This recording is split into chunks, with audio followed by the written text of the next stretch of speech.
Hello. Hello. Praise the Lord. Praise the Lord. How are you? I'm good. How about yourself? I'm doing pretty good. That's good. Doing pretty good. That's good. We have So we have a lot to be grateful for and a lot to give God praise for.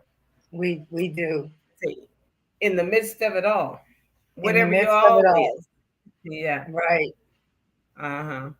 Yeah. He's still That worthy is of our so praise. true. Yeah, God is still good in the midst of it all. He's still yeah, good. so true. How's the grandbaby? Oh, he is just, yeah. Somebody said he's perfect. I know he is. Yeah, he is doing fine. He is just doing fine. He's so sweet, Yes, as he babies is. are. But Yes, he is. he is being he is being I don't want to call him lazy, but this heat is But he is wearing everybody out. uh-huh. So he has been really sleeping a lot. And I told Austin a few minutes ago. I said, I hope he doesn't have sleep apnea. Isn't that the truth? Not sleep Well, we apnea. I said, no, it's the other one, the paralysis, sleep paralysis. Sleeping so. he's probably hot like we are. And he's so fat. Yeah, But he is yeah, fat. he's sleeping good. Now he'll be woke tonight laughing and playing around. Right. Right. Yeah, but he's doing really good. That's good. He's doing good. He That's he knows good. our voices and everything, and he can look at you, so I mean directly in your eyes, and just wait for you to say something. He fixes his little mouth like he's trying to talk. Well, he is cooing. He is Isn't that cooing. something? Yeah, and he's not 2 months yet. He'll be 2 months on the Wow. 16th. Hmm. That's scary. Yes. All right, well, we'll get hopefully we'll get this going tonight. We've had so many difficulties for the last two nights trying to get on. But Yeah. hopefully tonight you know, we'll be able to just sail through. Right. So if Right. you want to, Pastor Williams, go ahead and introduce what it is we're talking So, about. did you want to start, or you want me to go ahead and No, start? you can. No, you can.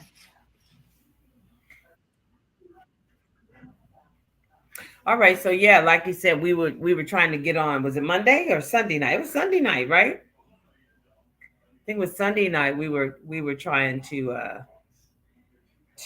get on and just had such difficulty. And so I had started out kind of going through the introduction of what we were going to be doing. In trying to we're on to try to talk about this thing that is so hard to talk about and so hard to deal with, and that's grief. And anybody who is alive and continue to be alive, at one point or some point in your life, you're going to have grief.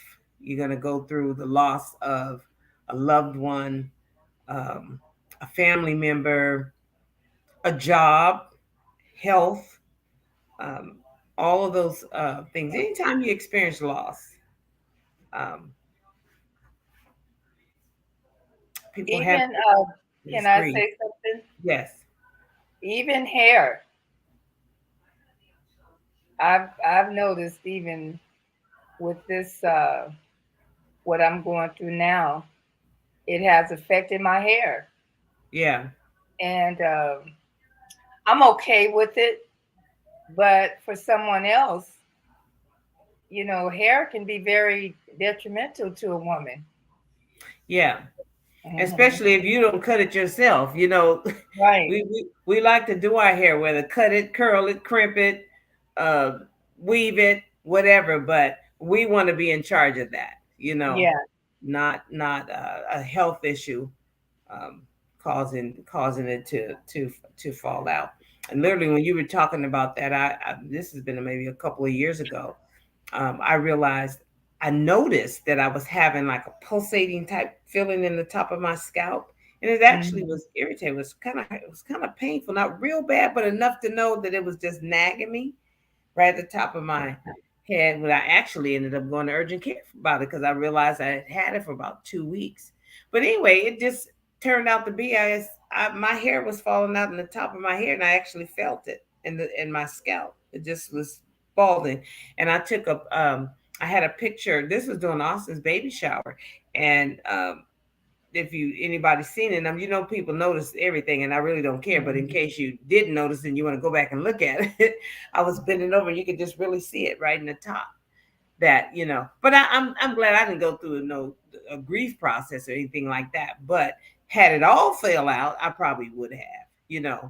But you're absolutely right. Just you can lose your hair. A woman can lose her hair, or vitality, libido, Yeah.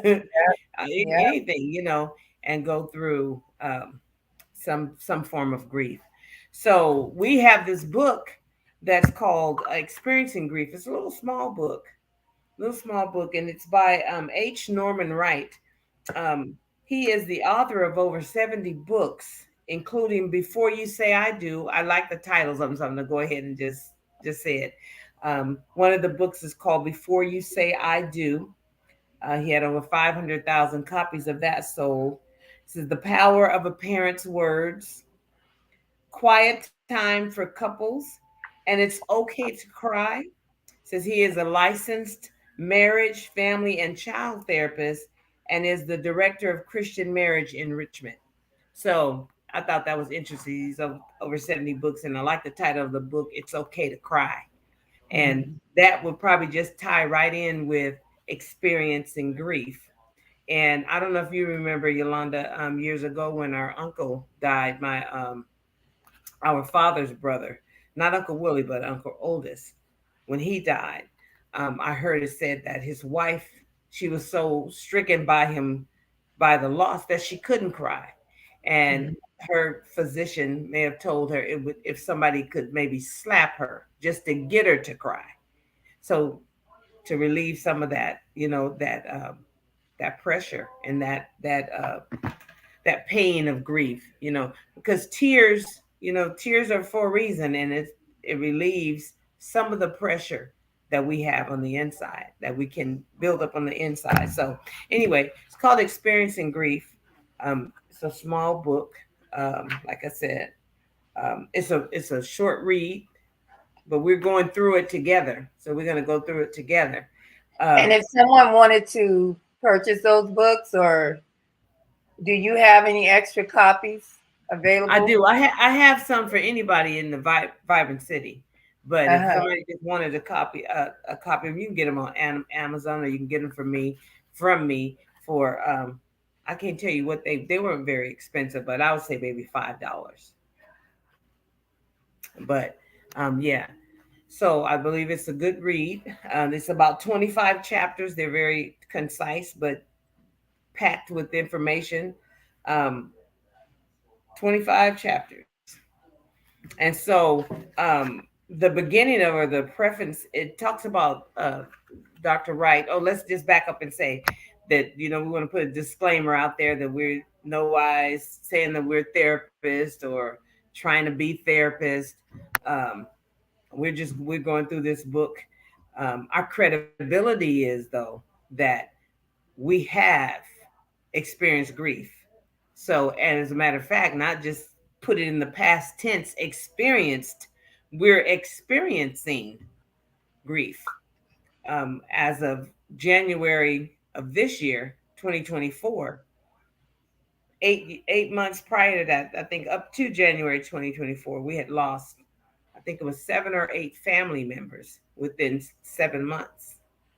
And so I have heard it said that the grieving process can take anywhere from, I say, up to 7 years. So you think about how many people that we've lost and other people have lost too. Do you really get through that whole grieving process? We just thank the Lord, thank God that we have that He takes you. You don't get through the first one before you get hit with another one. You know, we Yeah. had two funerals in the same month. You know, in the month of January. Um, our aunt Edelsa, you know, our mother's sister, the matriarch, last, well, I say she's the last one for us. We have one more aunt on my mother's side, but really, matriarch on my side, and a brother. And then a few months prior to that, we lost our oldest sister as well. So um, we definitely got some credibility in the fact that we are experiencing grief and we can talk about it and And we then can our share last those aunt, experiences. Pardon me? and our last aunt on our dad's side, Right. She and died two in cousins. Sister 2023. Horn was like an aunt. Yes. Yes. Yes. Very special people. So it's not like, you know, third and fourth cousins. These are, and those, if you know your third and fourth cousins, that's good too. We do have some third and fourth cousins, but I'm talking about these are very close. You know, then we have my husband passed away, and that was families as well. Experiencing grief. And so if you're coming on tonight and you want to comment about any experience that you're having, or just share, or just give us a thumbs up, or share this tonight, because the one thing we want to do is that we want to get through the process. And if we can help each other, that's the thing, to help each other. Years ago, We're better when our together. dad, pardon me, We are better together. we are better together. And I'm sorry that if I'm missing what you said, if That's okay. the crossover. So anyway, we're just going back and forth. But yeah, we are better together. And the scripture says we are helpers one to another. So we definitely can do this um, one day at a time. Somebody says one day at a time. So some years ago, when our father died, um, we decided. I don't know. I think it was Phyllis that might have heard something about it. But anyway, it was a grief share Excuse me, class Pastor William. that we took. Mhm. I'm sorry for interrupting, but someone is asking, can you drop them off a book? Oh, that's Valerie Broussard said, darling, can you drop me off a book? Yeah. Well, she can she DM me? And where would I drop it off Uh, at? Or if she's she may still work where she, Valerie, do you mean drop it off where you work? Just say yes or no, and then DM Darlene and let her know where you would like for her to drop it off. Okay, I'm sorry, darling. Go ahead. okay. Thank you, Valerie. Um, but yeah, we went through to a grief share class that was held at Pastor Roger Spratlin's church. You remember that, Yolanda, years ago. Oh yeah. And a lot of churches, and I'll just say the African American churches didn't have that at the time. They kind of didn't even have the drug programs going on, and all of those are very neat. Were very needful. But we decided to go to this grief share class. Had never been to one before, but we went to the grief share class, and it was very enlightening. It was very helpful. And the one thing about the class is that you got in there and you were able to talk. If you wanted to cry, you cried. We all, the thing about it, everybody in that class was connected because we had lost someone that we loved. And one of the ladies, and you'll probably remember her, she said I'll just paraphrase, I can't remember just her exact words. I'll just say one thing she did not like, she hated when people told her about her husband, and they would tell her, well, he's in a better place. And she said, he is not in a better place. She said, the better place, or the best place, would be right here with me. So it's certain things you just don't need to say. I don't say those things when people lose a loved one. Oh, they're in a better place, and all that. Um, I don't say that. It's not, a lot of times it's not what people want to hear, nor do they need to hear it.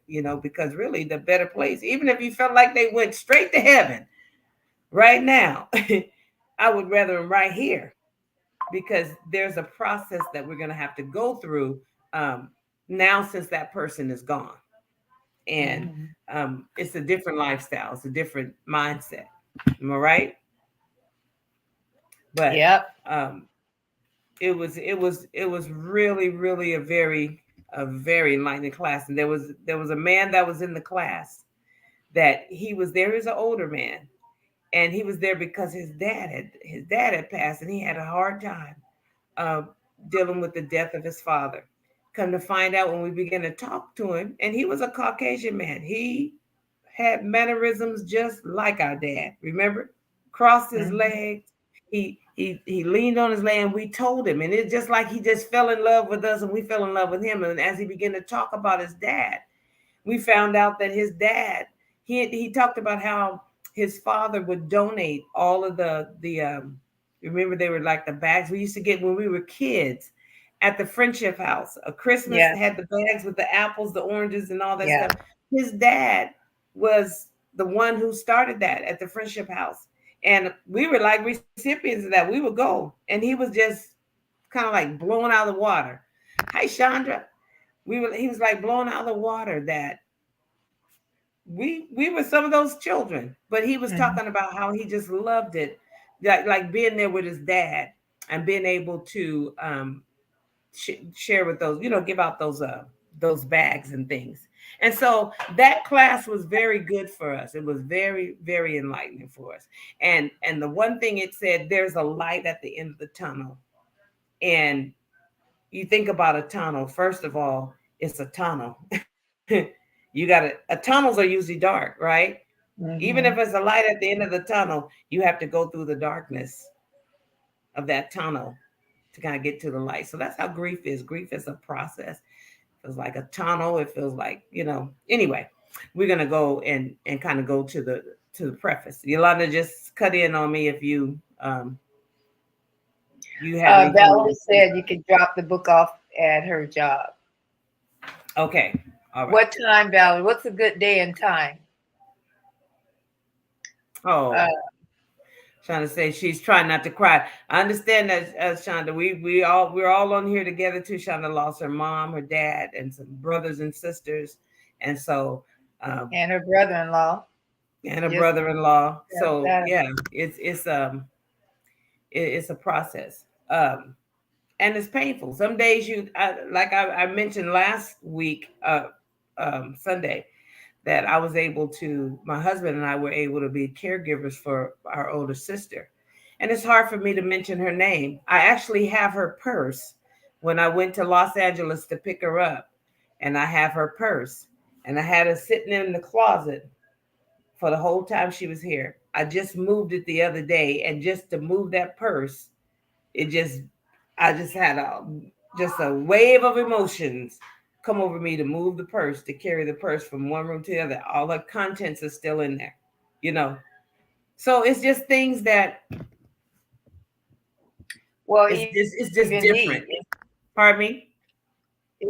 I said, just like for me, like I said the other night, that it's hard for me to say I only have three sisters. I'm so used to saying four sisters, and I Mhm. actually feel guilty when I don't say or when I don't include her.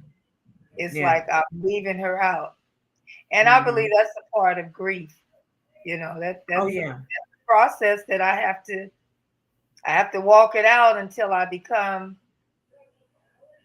familiar or used to saying that I have three sisters.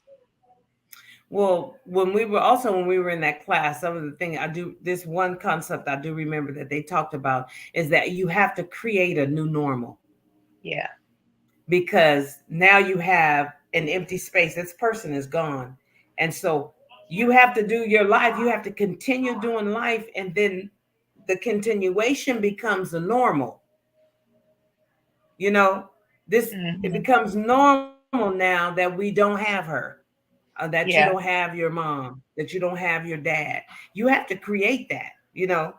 I was telling my daughter today, I said, man, if I had my mom, I said, it's a lot of things I would do differently.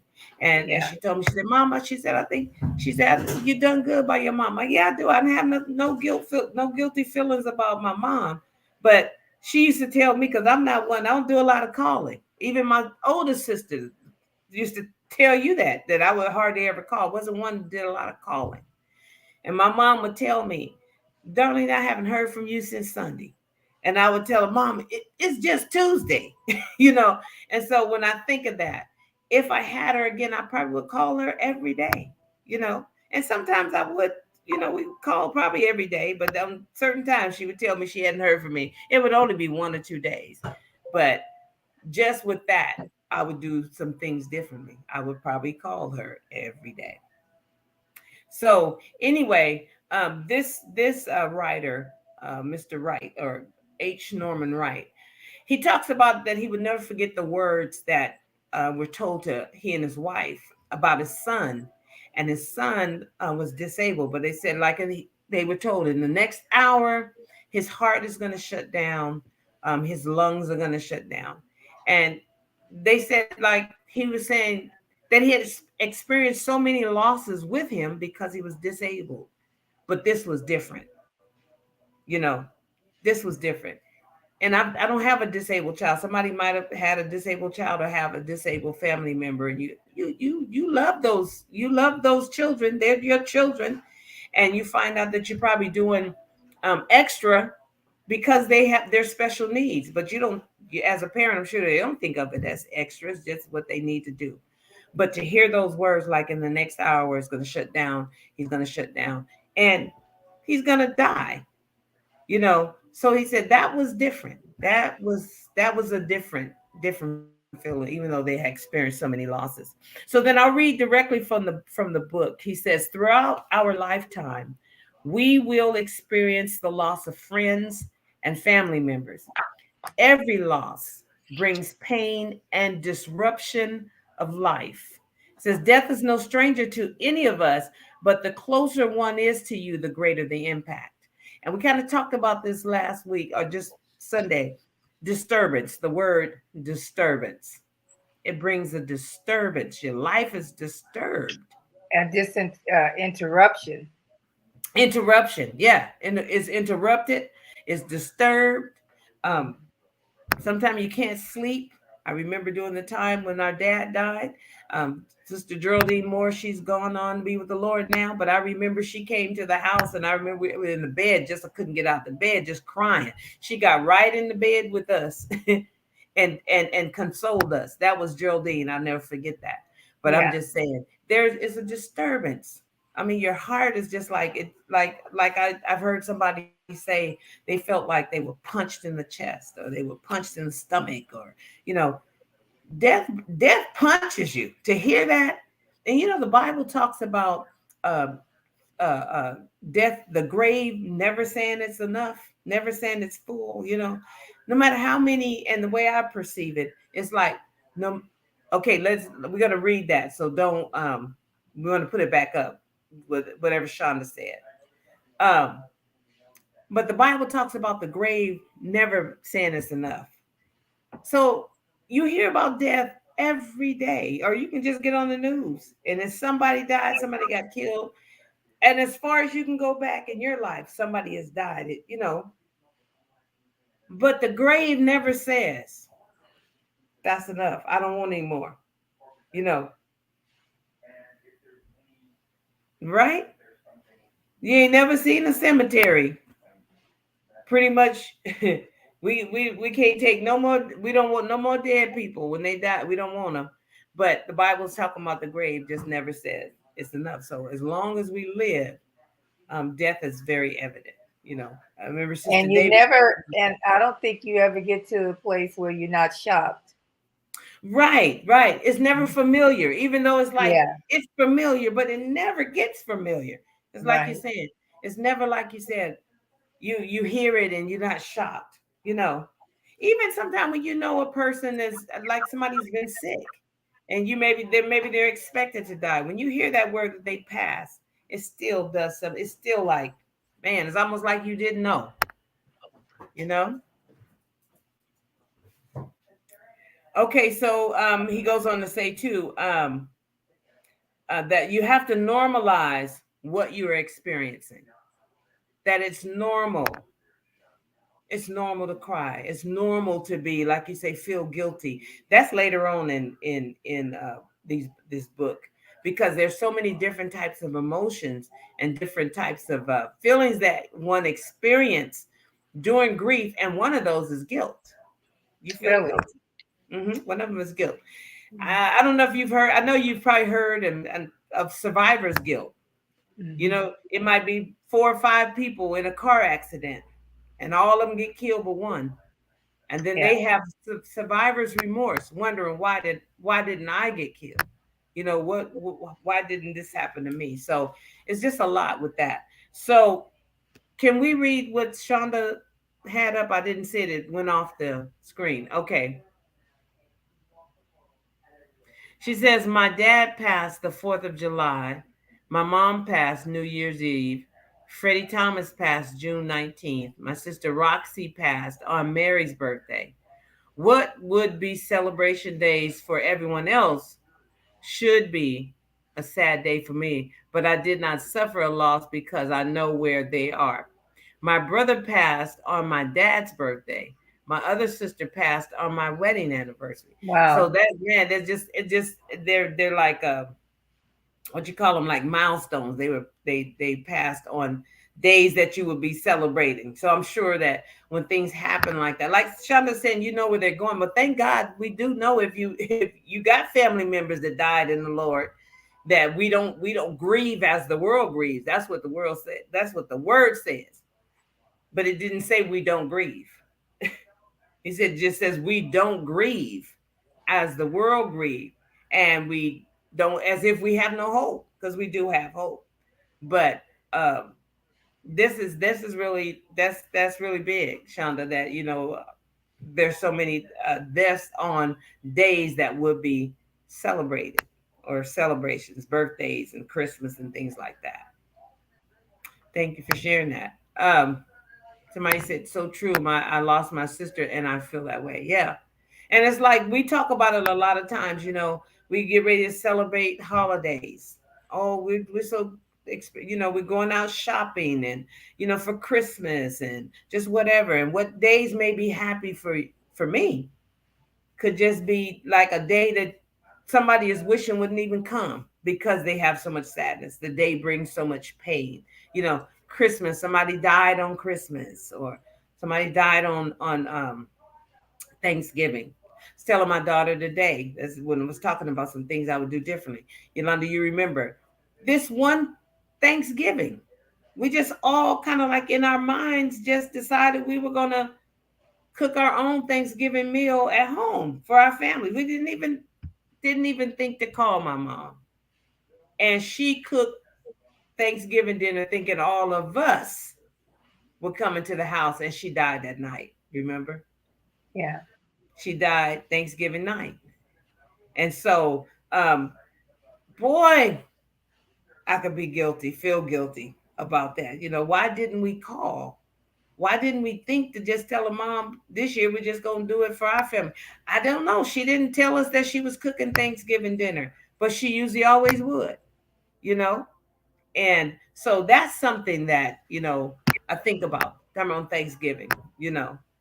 Um, but anyway, if anybody else has something to say, and you write, you put it in the chat, and we see it, we'll try to go back and acknowledge it. Um, Kimberly Reed Harris is saying good evening. Good She, evening. and I don't think she mind me saying, but she just lost her husband last week, I believe. And prior to that, she just lost her son maybe 4 months ago. Kimberly, correct me if I'm wrong, please. So let's remember her in our Yes, prayer. totally remember her in prayer, and what she must be feeling, Yeah. to lose those two people that was so special to her, you know, the child. I don't know what it feels like to lose a child. I don't want to know what it feels like. I don't know what it feels like to lose a husband. I don't want to know what it feels like, to lose one. And you know how another thing people will say sometimes, even though maybe the majority of us that's on, maybe we've lost our mothers, and we could all say, oh, I know exactly what you're going through, but you really don't. Even though we lost a mom, we can say, yeah, we experienced the loss of a mother, but it may not be in the same capacity that you're feeling your grief. You know what I'm saying? Even though it's your mom, and even though it's my mom, I mean, I feel the same thing that you feel. And some people have lost their mothers and don't feel nothing. They didn't have a relationship with them, you Yeah. know. Some. So, And can I say but this? anyway, yes. It is so important too when people are going through losses. You know, the Bible tells us to rejoice with them that rejoice, and Mm-hmm. it doesn't say be sad, but that's what it means. Like, you And know, when mourn others with are those who going, mourn. was it? Oh yeah, Mm-hmm. mourn with those who mourn.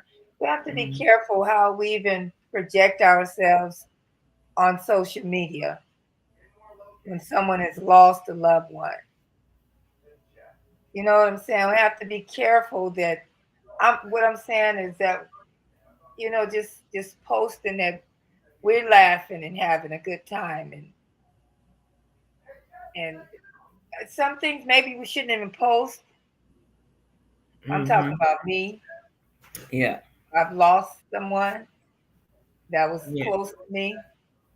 I would be careful how I would even something maybe I wouldn't even post because I have that person's in my heart, Mm-hmm. you know, and that's Yeah. what the Bible says: rejoice with those who rejoice, mourn with those who mourn. Mm-hmm. You know, considering it ourselves, considering it was me that just Mm-hmm. lost a loved one. Yeah. You know, Yeah. Another thing too, that we can't just say is something I was gonna say. I didn't lose my train of thought. You were saying rejoice with those that rejoice and mourn. Um, Telling somebody, oh, that, oh, what, didn't he die 5 years ago? You know, or you should be over that by now. That's the wrong thing to say. You know, by all means, you don't tell nobody, you don't tell anybody that. The process can take a long time, but we pray that they get through the process. I talked about how the Lord gave Israel 30 days for them to mourn Moses, but He gave them 30 days. So what I'm saying, I don't mean that you got 30 days, just saying that, but I remember that's how the Lord kind of dealt with me during the death of my mom. Um, to the point that it's like He didn't mean for us to get stuck in the grieving process. I can't go on. I can't live. I can't go forward. You may feel like that, and if it takes you a while to go forward, sometimes you don't feel like doing anything, and that's okay. But while you live, you want to try to live. You have to keep doing life. You know, but I just felt like the Lord gonna help me through. And I'm not saying I'm totally over my mother, but I'm just saying He let me know that the grieving process was not a process for us to get stuck in. It's a process. and that's why It's it's good to continuing. have what we're doing. That's why it's Mm-hmm. good to have a community. Why it's good to have groups. You know, Mm-hmm. places where you can go. Thank God, Phyllis found that church for us when we Mm-hmm. lost our mother, because the black churches, they didn't offer grief share classes, not that Mm-hmm. I know of. Yeah. So she sought out help for Mm-hmm. us, Mm-hmm. and thank God she did, Yeah. because they allowed you to be you in those classes. No judgment. You were with like-minded people. Mm-hmm. You cried if you wanted to, and if you didn't want to, you didn't have to. You talked Mm-hmm. if you want to, and if Mm-hmm. you didn't want to talk, you didn't have to. So it's good to have these discussions, and Yeah. thank God for social media, where everybody on social media is not doing foolish things. Mm-hmm. This right here is therapy for someone, just to sit, and maybe they can come back later on. Maybe they'll see this video years later, and they can sit and watch it, and just sit and watch it and think, man, I'm not the only one who felt this way. Mm-hmm.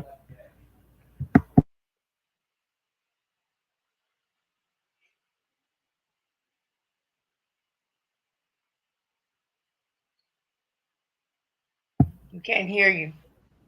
Yeah, yeah, I know. I muted myself for just a moment.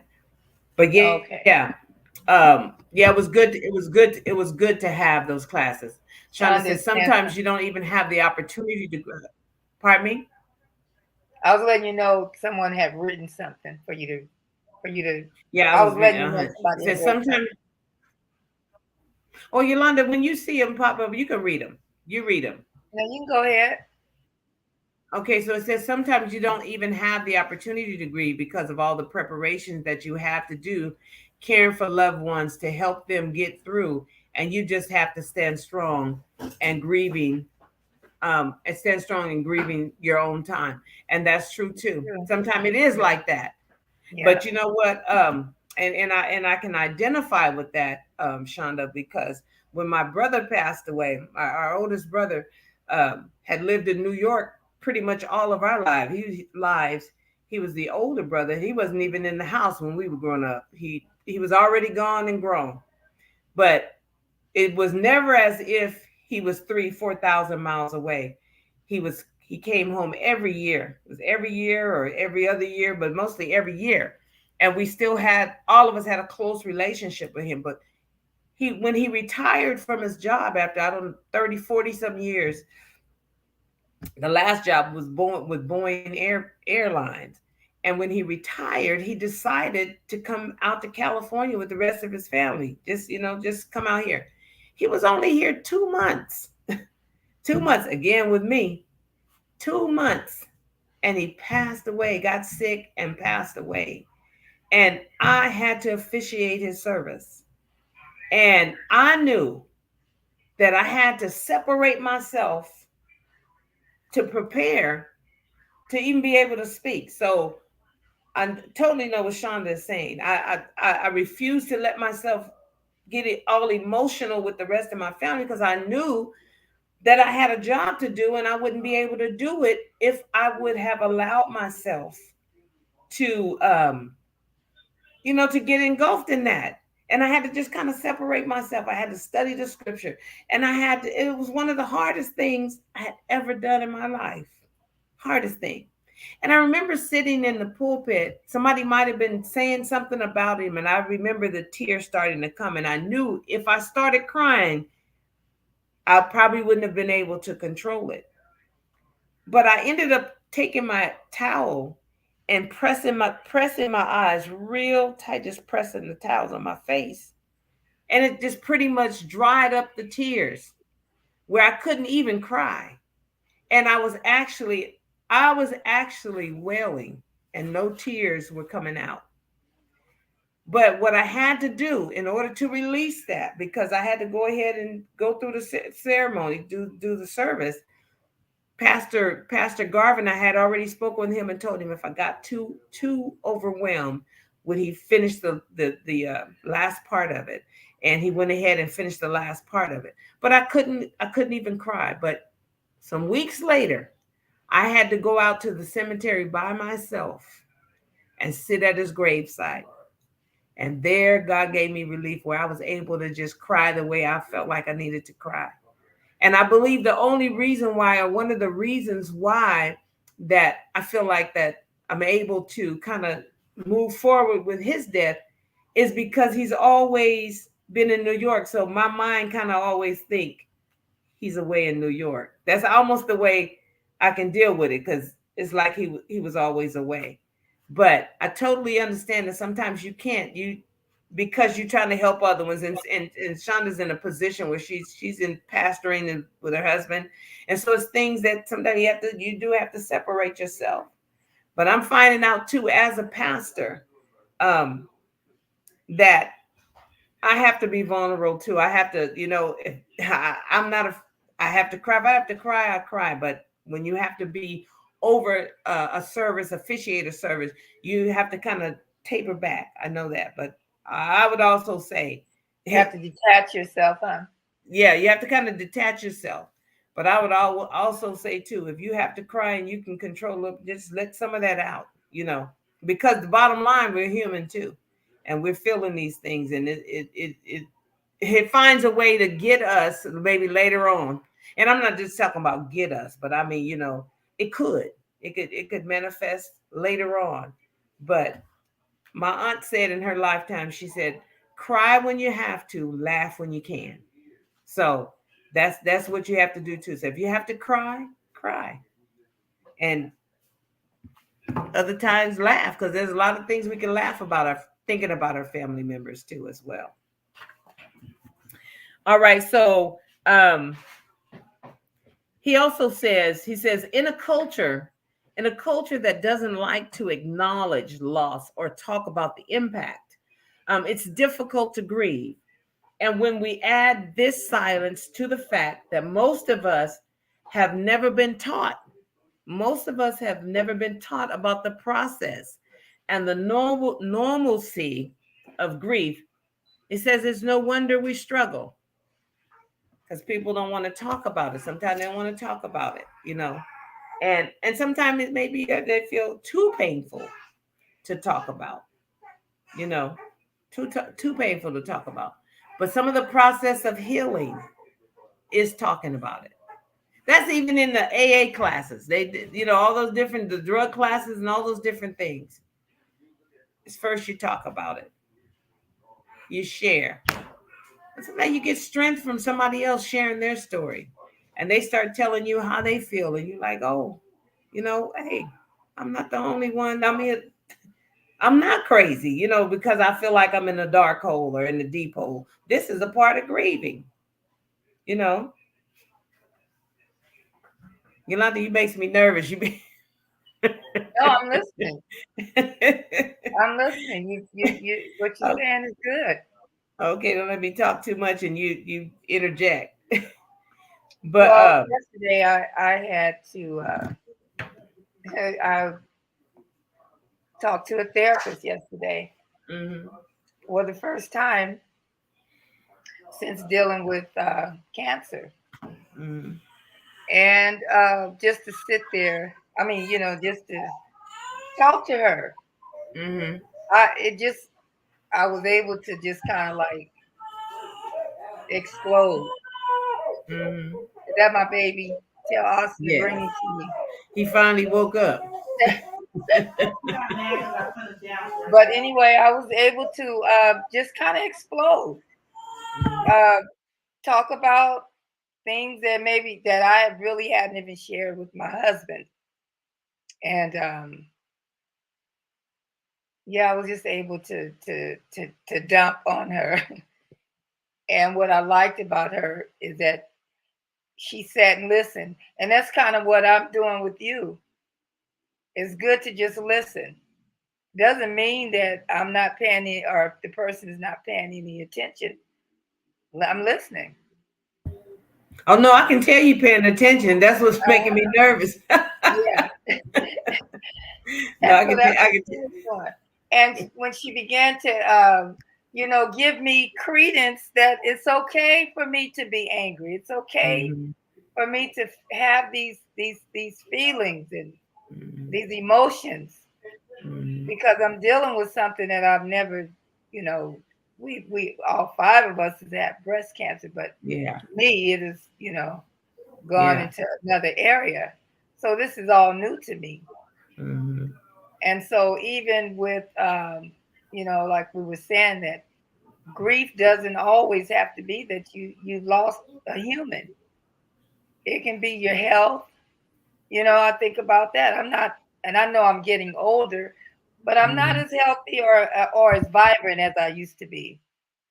And some of that is due to what I'm going through. So that's a loss. That's grief to me. I tire out more than I used to. So these are all things that you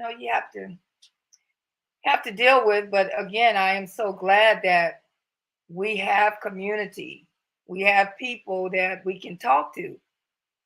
Thank God that He, have people that you can go and talk to. They have so many grief classes. Online, you can talk to people to get the help that you need, Yeah. to vent. Hmm. It's so important. It's so important. And now they, even when you said a therapist, it's kind of like out there. Everybody, if you can get a therapist, get one. You should have one. Mhm. You know, my doctor tell me all the time I need to talk to one because I don't ever I don't ever share my feelings too much, or I don't show them, or whatever the case of it is. That's what she said. And Um, I think pastors should have a therapist. oh yeah, yeah, Mhm. they should. Yeah, I believe that too. I believe that too. Um, and sometimes you sometimes in sharing, sometimes you just need to talk, like you said, the vent. Sometimes you just need to talk. No response, no Lena laughed to keep from crying. Yeah, sometimes you don't need a response. Sometimes just to listen. People fail to realize, I don't say I won't say people because that would be a fallacy, but some people fail to realize that one of the components of communication is listening. Mhm. You communicate well if you can listen. You listen. That's a part of communication. And so grieving, during the process of grieving, sometimes you just need somebody to listen to how you feel. I had a professor that said, she would tell us in the class, don't top anybody's story. If they come to you and they tell you about, hey, you know what, I lost my mom, or I lost and I'm feeling, well, you know what? I lost my mother too. I lost her about 3 weeks ago. You might have did, but at this time, you know, just let that one tell you about their story, you know, but don't top it. Don't top it, you know. Um, so anyway, he's saying that a lot of times we haven't been taught how to go through the process of grieving. And so then one of the things we do is we shut down and we get into silence. We don't want to talk. And that is one of the biggest struggles. But he also talks about, in chapter 1, he talks about the various faces of grief. So there are faces of grief. He said the world is full of faces. The world is full of faces. He says some familiar, some unfamiliar. Many are constant companions. They belong to those closest to us, a friend, a parent, a grandparent, a spouse, or a child. But one day, a face is missing. One day, a face is missing. Its presence is no longer there. There's an empty spot, but not for long. A new face emerges to take its place. It's unfamiliar, it's unfriendly, and the face is grief. That says something. You miss a face, you miss that face. But after a while, another one takes the place. It says it's unfamiliar, it's unfriendly, and the face is grief. And says, grief, what do you know about this experience? He's asking the question, what do you know about this experience? We use the word so easily. It's the state we're in when we've lost a loved one. It's an inward look inside. It's an inward look. You've been called into the house of mourning. When I read that, I said, oh my God, you've been The called house of into mourning. the house of mourning. We're, Wow. we're so used to hearing people in the church saying, take it to God in prayer. Right, right. Take it to God in prayer. We talk a lot about that. Or leave it at the altar. How many When people you have gone to don't the altar leave and it at came the back? altar. You ain't leave nothing at the altar. But yeah, and that's not to say you don't take it to God in prayer. You do. But we find favor with God and man. We need people. We need each other. That's why it's important to have, I mean, be a friend. If you're a friend, be a friend. Know how to be a friend. Sometimes it's just listening. Somebody said, don't top any, okay, anyone's story. I'll keep that. Yeah, don't top anyone's story. Sometimes it's just let them have their moment. Let them tell you their story. Even if you have one, Even if you have one, almost maybe just hold like it. yours for now. Yeah, just And let them. Carrington says, ask if that person wants your advice or just be a listening ear. That's good too. That's good. That's good. Ask the person. What do you want me to do today? Do you want me just to hear you? Do you want my advice? What do you want from me today? What can I do for you today? Yeah. That's good because Austin had told me not too long ago that somebody told her that. Do you want me to do you want me to listen? Do you want me to give you an opinion, or do you just want to vent? And I thought that was really good. Same thing as Carrington is saying. I think that's really good. Sometimes people ain't asking for your opinion. They just I just need an ear. I just need an ear. Um, but it says you've been called into the house of mourning. To the house of mourning. It's not just crying. That's a part of it. But the house of mourning is dark. Sometimes it's long. It's dreary. Guilty. Anger. All these different things that accompany you into the house of mourning. Why me? Why my Yeah. family? Yeah. Why my sister? Why my dad? It's some children have lost their fathers and they never got a chance to even know them. Father, Yeah. mother, um, just things. So it says you've been called into the house of mourning. It's not a comfortable place. Sometimes you can't even sit. Sometimes you just find yourself just walking back and forth. You lose weight. You can have a house. You can have a refrigerator full of food, and nothing seems good, tastes good. You don't want it. Smell of food.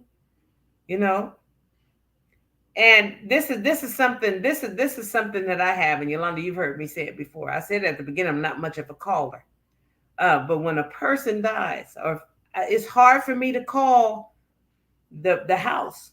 Why? Because I always feel like they probably have so many phone calls, getting so many phone calls, and when I call, that just be the one that break the. It's like bam, I don't want to hear another phone call. And sometimes the phone just rings and rings and rings. People mean well, but sometimes I just don't like to call, because of that, because you get tired of the phone ringing, even though again, people mean well. And I understand that. But Uh-huh. what, what, how can I say it? Mhm. What if it's you that they need to hear from? What Yeah, if you're that person? yeah. They might not hear from me. Yeah. That's just how I feel. They'll hear from Right. me on another Right. level. I'll definitely, Right. if I'm be at the service, I bring some food, you whatever you need. But that's just something that I just struggle with in calling people, you know. And that's only because I'm always thinking I'm sure they're getting so many phone calls. And then if you go by to visit, sometimes it's good to go by to visit. When I was in ministerial training, um, Bishop Foster said something that I take with me. It was in part of the courses, talking about when you go visit people in the hospital. And also will say this, if you go visit somebody that they had a family member pass or whatever, it's like, don't stay too long. He said 15 Kimberly minutes in the Reed said hospital. you can text now too. Pardon me? Kimberly Reed Harris said you can text now. It's appreciated too. That's good. That's true. Yeah. That's true. That's good. You can text now. That's good. And I'm learning to do that. It's better. It's text. I don't do social media that much either, but I'm trying to do better at social media. But I only want to be on here when I need to be, and I have something that I need to say. Like tonight, I think is very important that we do this. But I don't have time to be on social media just to be posting for likes and all the different stuff. Say every now and then I'll throw up a picture or a video. I just feel like that. I'll do it. But I don't spend a lot of time on social media. But she's absolutely right that you can text now, and that's very much appreciated. And you can text you and say, is there something that I can do? Is there something that you need? You So know, Kimberly, if there's something that you need, yeah, text it to Pastor Williams or yeah, myself. yeah. Or something that you want, you know? Yeah. Something that you want. I remember one of the ladies up the street from us, and this might have been the time when our dad passed away. Miss Peavy. Miss Peavy. She's probably the first one I maybe know I had seen do this. But she knew we had a big family and was having a lot of company and stuff. She sent canned goods. She sent toiletries, things that people don't think, but you got company in and out. You can't go to the store all the time. It don't feel like going grocery shopping. Sometimes just a bag of groceries sometime or just toiletries. So, um, but anyway, since you've been called into the house of mourning, it's not a comfortable place. It's not where you want to reside. It's not where you want to reside. But for a time longer than you wish, you will. You will. Often it will hurt, it'll confuse, upset, and frighten you. It's described as intense emotional suffering or even acute sorrow. I'll say it again. It's described as intense emotional suffering or even acute sorrow. Like you said earlier, Yolanda, sometimes just the shock. You just like you never get over the shock. I've heard people just literally pass out when they get the news. And some people die when they get the news. People You die heard when that? they get the news. Yeah, I heard that somebody was at the father's funeral and the daughter died. Either the daughter died. This is here in Bakersfield. Then when we were going to make arrangements for our sister, the day that I had first chose, that couldn't do that because it was a brother and sister had passed away, and one of them died from the shock of the other one dying. Oh wow. Right here in Bakersfield, just sad, just things that's just man, the house of mourning is cold. But I also know, or we just put it out there, that our God is the God of all comforts. And sometimes you don't even want to hear scripture. You don't hear no church music. You don't want to hear nobody coming over no long sermon. You just don't. I mean, this is just, and that's normal. This is what this therapist is saying, that we have to normalize these feelings, these emotions, because it is a part of the process. It says, in grief, the bottom falls out of your world. The bottom falls out of your world. Now you just like, what am I going to do?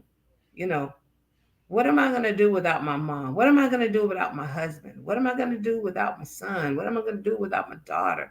It just feels like your world stops. And some people are just like, I don't even want to be in it anymore. Yolanda, go ahead. Mm-hmm. No, I said it does. Your world does stop. Yeah, your world as you know it, it stops. And as you go through the process, you create a new one. You create a different one. When you think about, I'm sorry. Go ahead.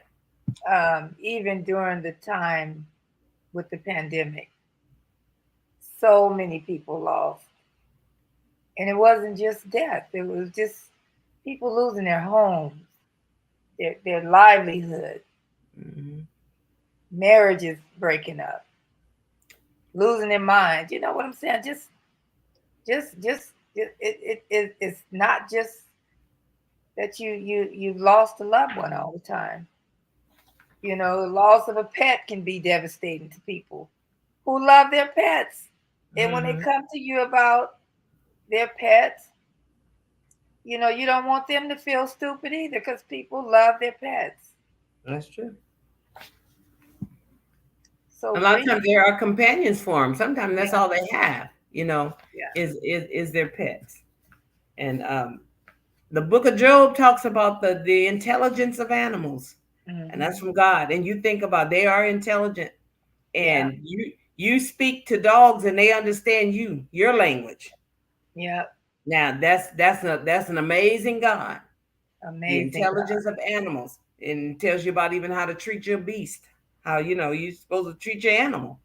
So yeah, people can lose their animals and that's all they had, or that animal had been with them for companionship for years. I have a friend like that today. She has a little dog and she loves that dog. Her son gave her the dog, and the dog has outlived her son. And so this is just like, and the dog's name, I won't, is Baby. And I'm telling you, it's the cutest thing. And she's old. The little dog is getting old, but she's been had it for a long time. and she loves that dog. But that's all she had now to even to as a she that's the only child she had. So Associate with her son. She yeah, this associates that dog with her son. with the son. That's right. That's right. So it says the world falls out. It feels like the bottom falls out of your world and your solid footing is gone. That was yesterday. Maybe yesterday you felt like, hey, you had it, you were on top of the world, but today the world is on top of you. Yeah. You Yeah. know, it feels like the world is on top of you. I can't breathe. I don't feel like laughing. I don't feel like playing. I'm gonna interject this too, and because I'm talking about laughing. I'm a smiler. I always have been. um, but I noticed too, like we maybe we're getting a little more comfortable with funerals because we have so many of them. We're starting to go to now, and then you know what I'm saying. There's so many of them Mhm. you're starting to go to now.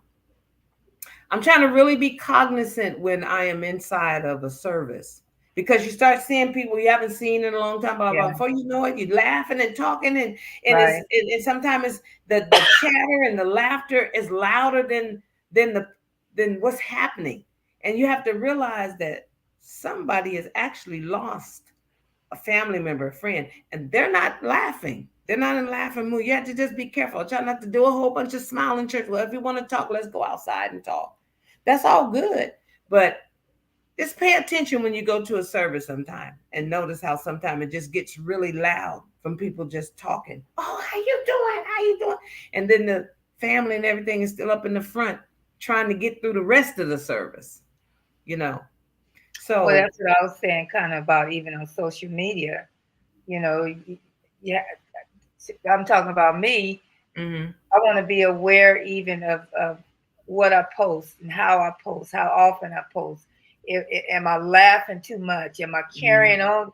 Which I don't do a lot of foolishness, but I'm just saying I want to be more cognitive or whatever of people who are really have lost loved ones.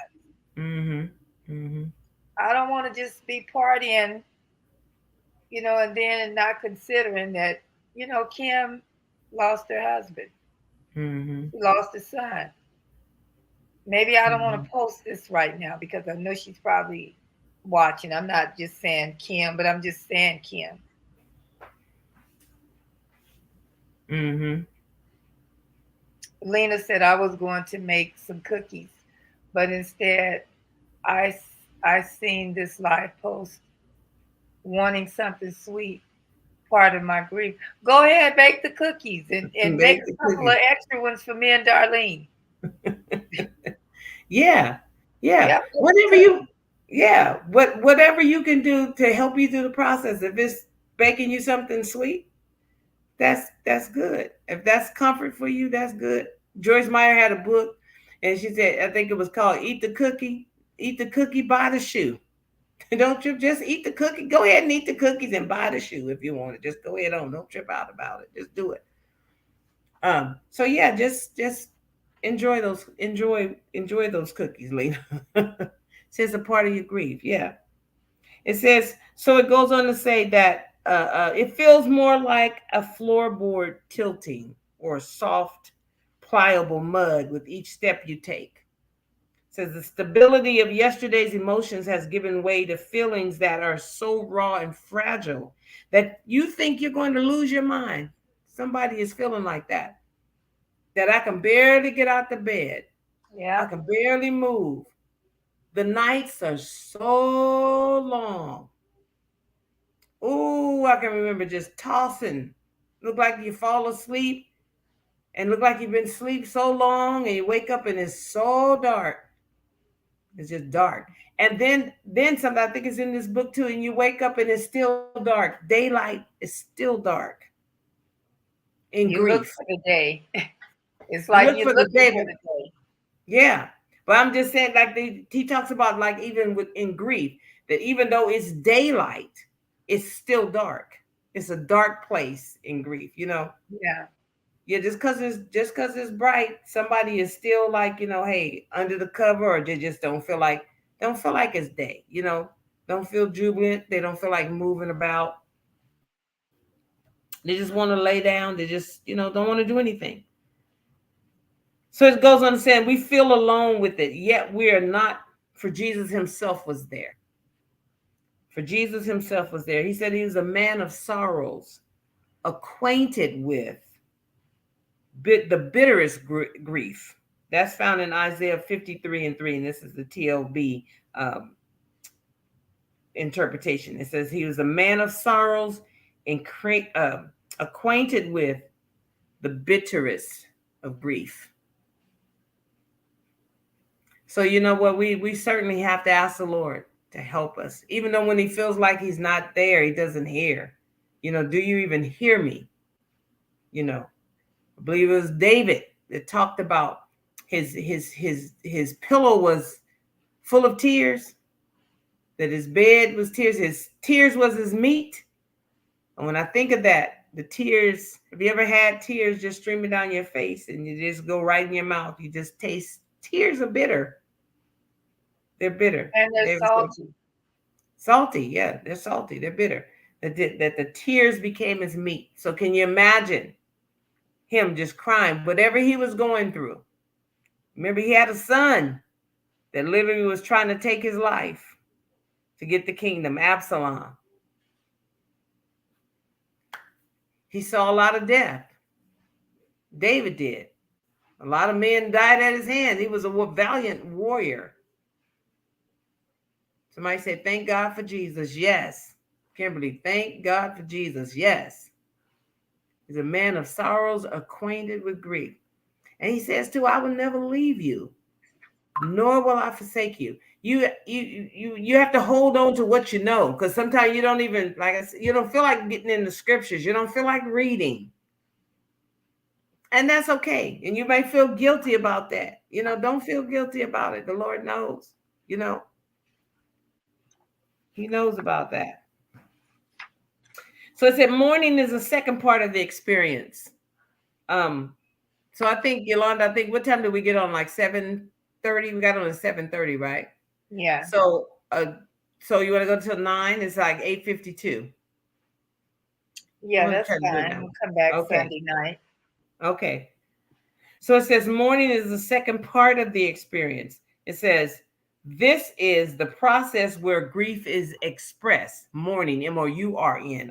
It says this is the second part of the experience.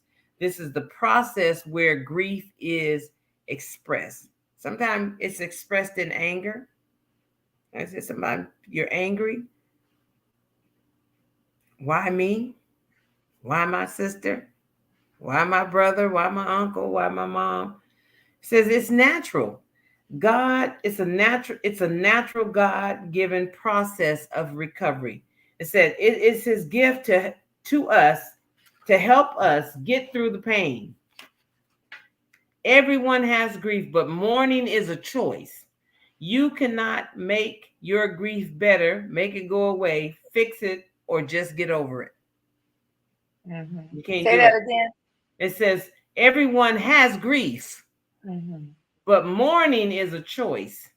You cannot make your grief better, make it go away, fix it, or just get over it. It says before you take a journey into an unknown land, you usually consult a map. It says grief is a journey that moves across unknown terrain that includes valleys and mountains. Sometimes you're high, sometimes you're low. One moment you feel like eating, sometimes you don't. Say it. I've experienced one moment I'm okay, and the next I'm a ball of tears, ball of emotions, ball of anger, ball of fear, Yeah.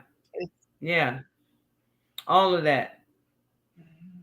And yes, one moment the terrain may include valleys and mountains, the arid desert with an occasional oasis. Every now and then, you feel like you're in a dry place. You will be in a dry place. Then sometimes you feel like I'm feeling better. I'm getting, I feel like I can go on. Like the oasis, I've gotten a drink of water. I feel better today. I got a little strength today. I can go on. That happens. It's up and down, up and down. But the thing of it is keep going. Keep going.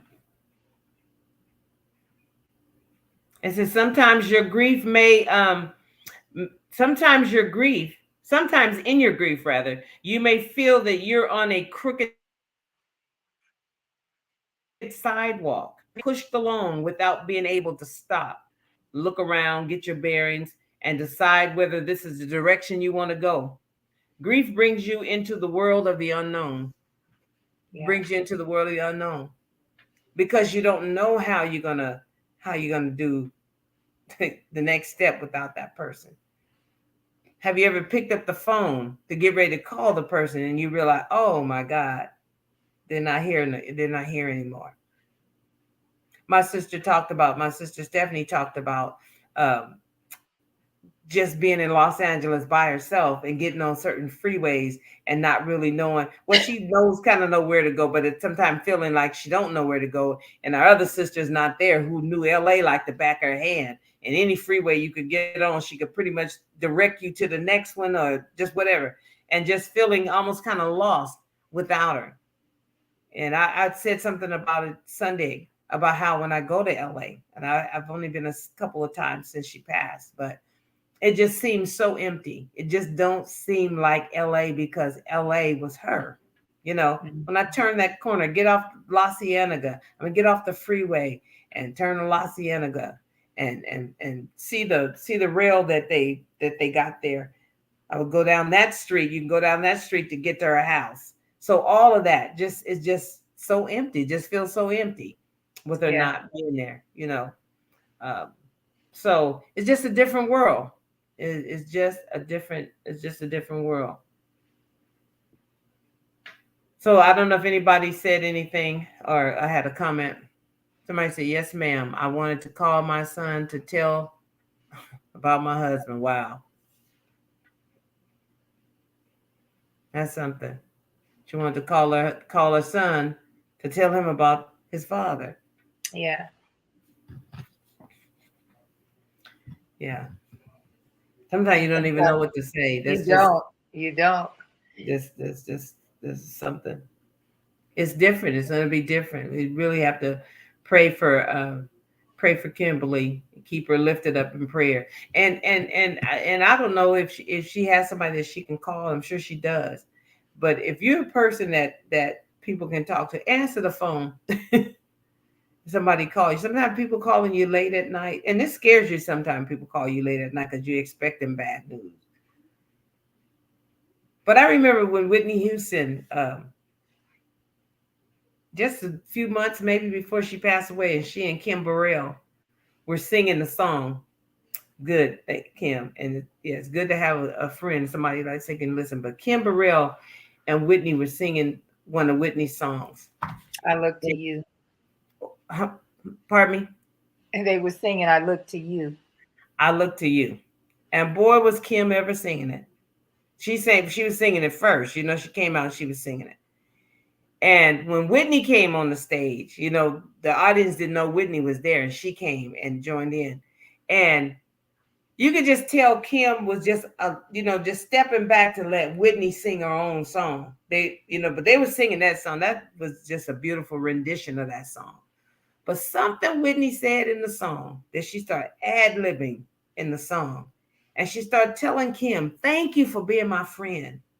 Thank you for answering my call. Every time I call, she could put all of that in the song. Every time. It was just heart-wrenching.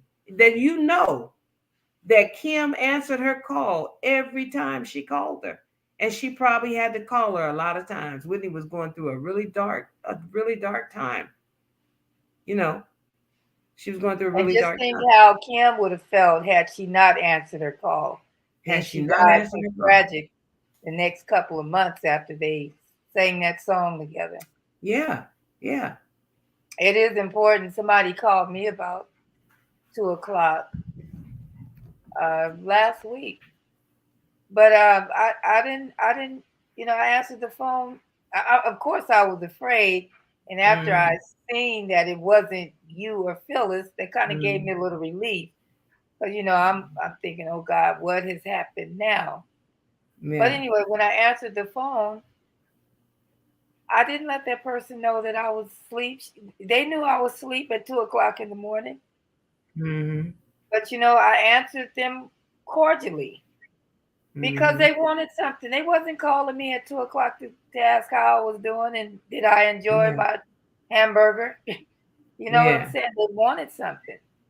So, like you Mm-hmm. were saying, when people call, it is so important to answer the phone. Don't make a person hate that they even called you. Mm-hmm. I mean, it's just a phone call. Mm-hmm. That's true. That's true. Okay, so I'm gonna read this last part. And before we go, we'll pick it back up Sunday. And I'm not gonna rush through this book, even though No, it's a short book. It's still got quite a few chapters. Like I said, it's 25 chapters, but they're only about Lena 2 or 3 said, I feel like pages. that when I go to San Diego, missing my mother. Oh, yeah, Yeah. I'm sure you You do. San Diego don't even feel like San Diego because your mother's not there. It just San Diego was your mother. That's I exactly. Yeah. So I know, yeah, Lena knows what I'm talking about. Um he talks about the word he talks about the word pictures of grief, but he's talking about a father who said he's kind of sharing a story about a father who had lost someone. He said grief is like a wave. Have you been out in the ocean and you seen the waves? Sometimes you just see them up like this. They go way high and they come back down, and they come in and come to your feet, almost just low to your feet, but just up and down waves. And I don't know anybody's ever been out on the ocean. I used to go deep sea fishing, and I used to pretty much almost swear every time I went I wouldn't be back because I'd get so seasick. But I love fishing, so I went about 3 times, and I haven't been out years. I've done a cruise, but I'm not a fan of cruises either. But the waves, it's talking about grief, how it's just up and down, and just you know. And if you've ever been sick, seasick, or just your stomach upset, wait, I mean, just grief, it just takes you through different. So many channels. Yeah, yeah, yeah. Some day you seem like you smooth sailing. The next day you seem like you topped over, topsided. This is the word I can't think of the word topsided. But anyway, like you boat turned over upside down, Topsy turvy.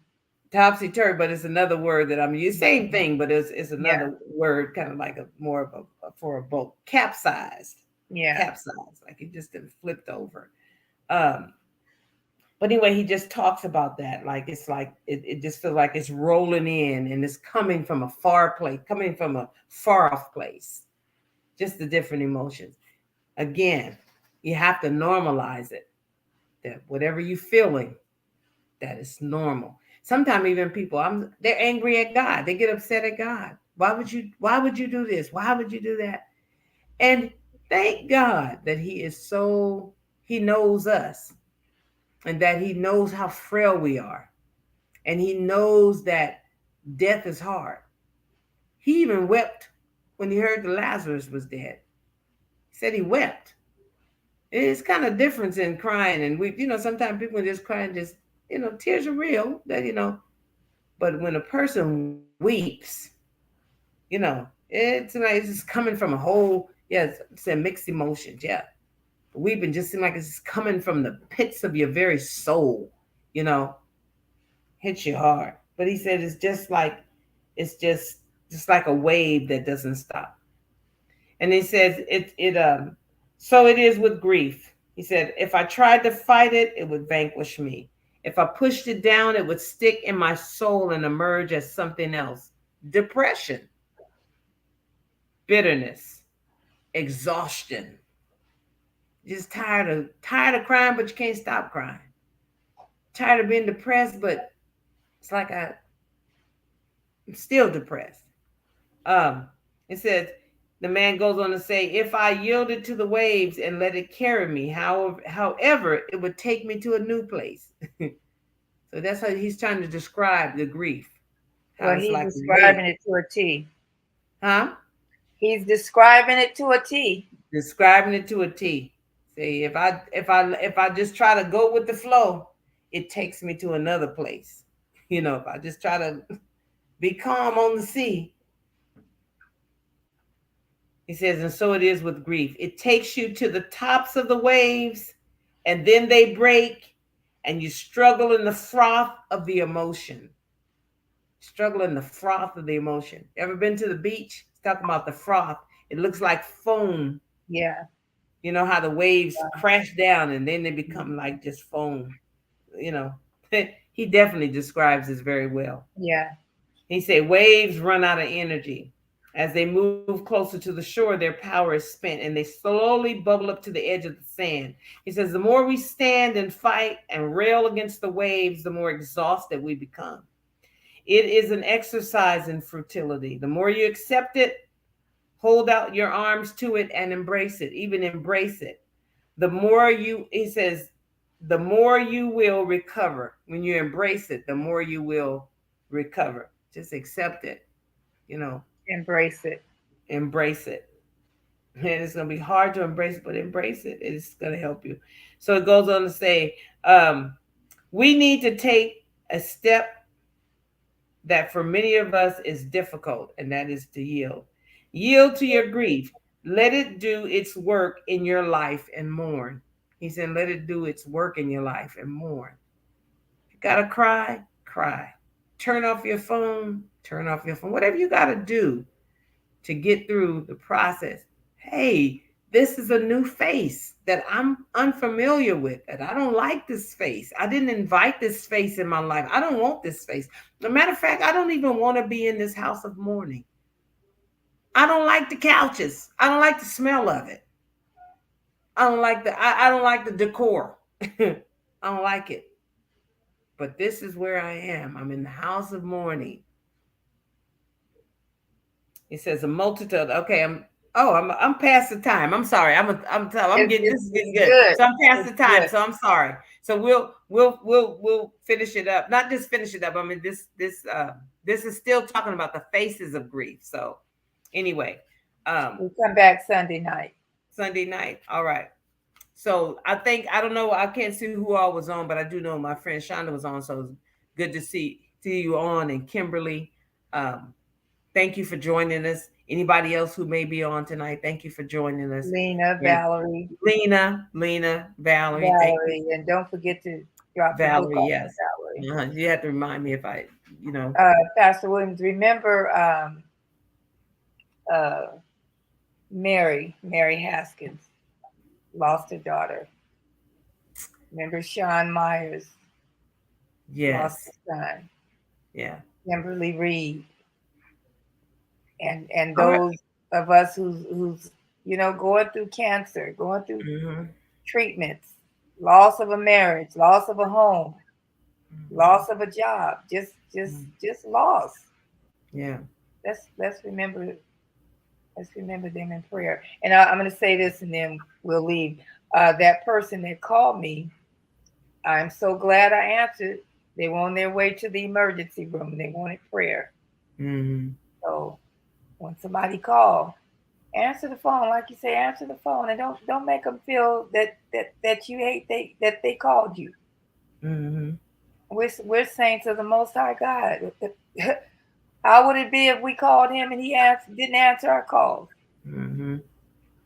So we're helpers one to another, and that's That's what we're true. doing tonight. We're just helping each other. Valerie said, "Tell you thank you." Kimberly said, Oh, "Thank you." she's welcome. All right. Before we get off, let's just have a word of prayer. All right, Father, we just thank you tonight.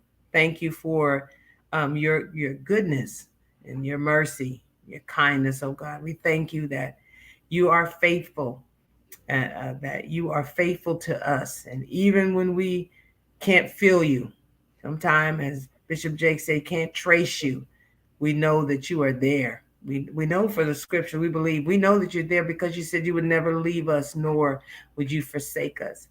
And God, you know how every one of us feel, everyone that's on tonight, you know how they feel in losing someone, losing a son, a husband, a brother-in-law, sisters, children.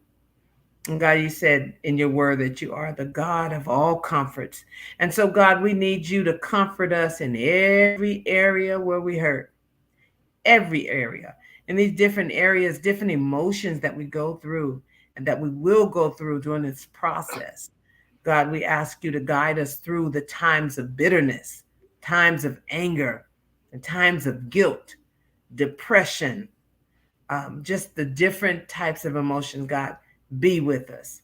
Oh God, when it's so dark, God, let us know, let them know, God, that you're there. Let them know that you're there. And we just thank you tonight for this time and for this opportunity to just share about experiencing grief. And God, we thank you that you're in the fire with us. You're in there with us. And we just thank you, God, that you're the God that gives and you're the God that takes away. And we bless your name. We bless your name, God. We thank you and we praise you. And we ask that everyone on tonight, God, that you give them a good night's sleep, that you give them some rest in their minds and rest in their hearts, oh God. And we just ask that you would bless each and every one that is grieving tonight, that's going through the process of grieving those that have lost their children. Um, Sister Kimberly and the one that lost her son. Can't think of her name, but Sean Myers, I believe. Yeah, Sean Sean. Myers. Yes. And God. our brother-in-law, Phyllis's husband, just lost his Yes, sister. yes. Lost his sister. Yeah, that's right. Lost his sister. And also David Kingley lost his mom. Oh And wow, so really? yeah, she passed away. And God was good to her, but still, that's your mama. But Yeah, she lived, I think she was 107 years old. yeah. And it's 107. probably worse now to lose her than it would have been 50 years ago. Yeah. He had a longer, he had a long Yeah, time. And she was in her right mind too. So praise anyway, God. but we just thank God And the for tonight. Haskins family. Yes, and the Haskins family. Yes, the Haskins family. Yes. All right. So, well, thank you all again. And so, God Yeah. willing, we'll come back on Sunday night, 7:30. Yes. 7:30. All right. God bless you. Have a good night. Good night, everyone.